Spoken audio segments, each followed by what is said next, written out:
Greetings, Alafiani. This is just a little introductory video about my second book, Shotito, Be Truth. And the picture on the front of this one was drawn by my oldest daughter, Naila. It is a picture of Yemanja, the mother of the seas. It's a very beautiful picture.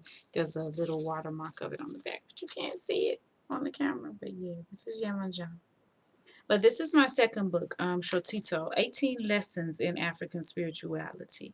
And I gave a little bit of background information as to why I wrote the first book and why I felt that it was necessary. So for this second book, which was the follow-up book to my first book, Ona Agbani, the reason that this was necessary was because there were people and there are people coming into the tradition of our ancestors, but bringing the same negative and destructive Christian or Islamic or Judaic practices into the traditions of our ancestors, bringing the same patriarchal belief system, bringing the same fear-based belief system, bringing the same need to dominate and control into our system, and trying to practice the tradition of our ancestors from those perspectives.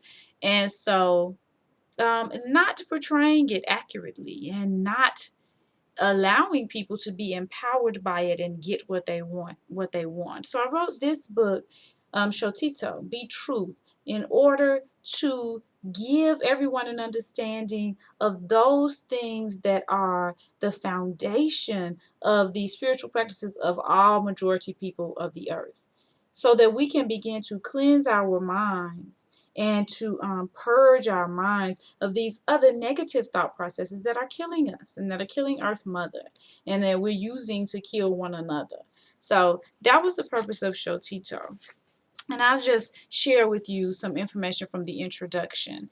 In 1992, I reached a spiritual crossroads in my life. I had been studying with the Nation of Islam for 2 years, and while I was impressed by the nationalistic accomplishments of Brother Malcolm X and moved by the speeches of Minister Farrakhan, little else about the tradition excited me. I had embarked upon a search for the tradition, for the spirituality of my ancestors after reading the autobiography of Malcolm X, but I knew after 2 years that the nation was not what I was looking for. During my 2 years of studying with the Black Muslims, I had also independently studied Sunni Islam, but my knowledge of my African history left me too much of a nationalist to worship with the Arabs who had been the first to enslave my people. From 1989 until 1992, I had also experienced several life-altering changes. I had conceived my first child, married my college sweetheart, conceived my second child, and divorced my college sweetheart, who had become an abusive husband. So 1992 found me, a 22-year-old single mother of two, who was completing her bachelor's degree at Fisk University. Life was difficult, to say the least. After a particularly trying day, I decided to give up, to quit school, get some kind of a job, and to put an end to all of the back and forth that was my daily existence. I was distraught and knew that I needed to pray for guidance, but didn't know who or what to pray to. My mother had gifted me with a carved wooden vase because she felt that it fit into the African-centered theme I was seeking for my home and my life. I used it as an incense burner. I had placed it upon a low table in my hallway and used the area as a prayer space. I dropped to my knees before my makeshift altar and prayed to an ultimate reality whose name I did not know, but whose existence I was sure of.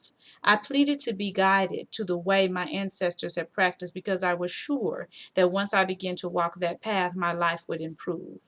My prayers were answered. Within 2 weeks, I was introduced to the spiritual system of the Anago people of West Africa.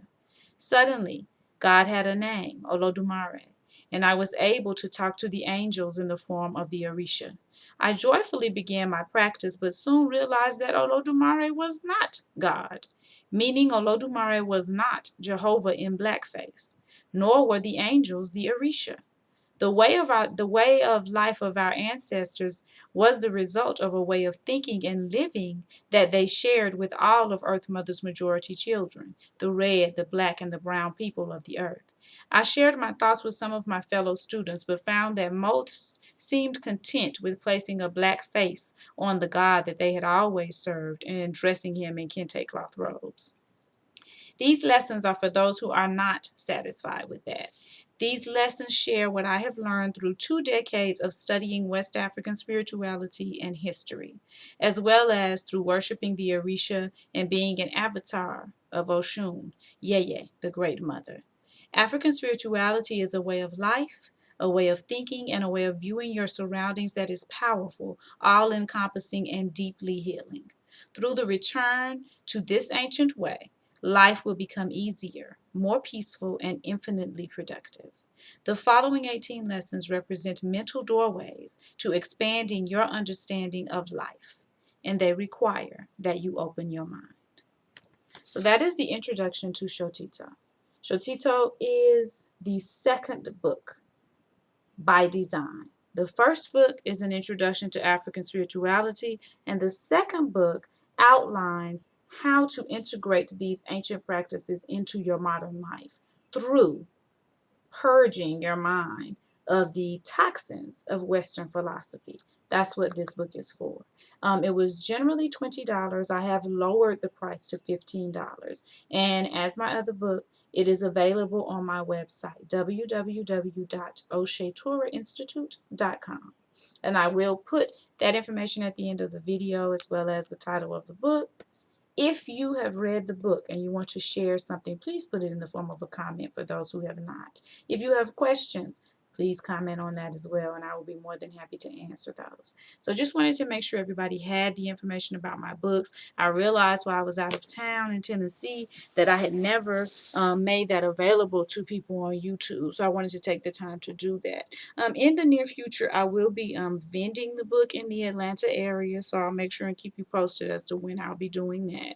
And I will also, my daughter is trying to sneak in, and I will also be um, making them available at various venues on a regular basis. So some of the places that I attend regularly during the week, I want to have the book with me and have it available for sale then too. So peace and blessings and love, ecstasy, abundance, and bliss to all of those who are putting positivity out into the universe. Lessons of life to those who are doing otherwise. Or double.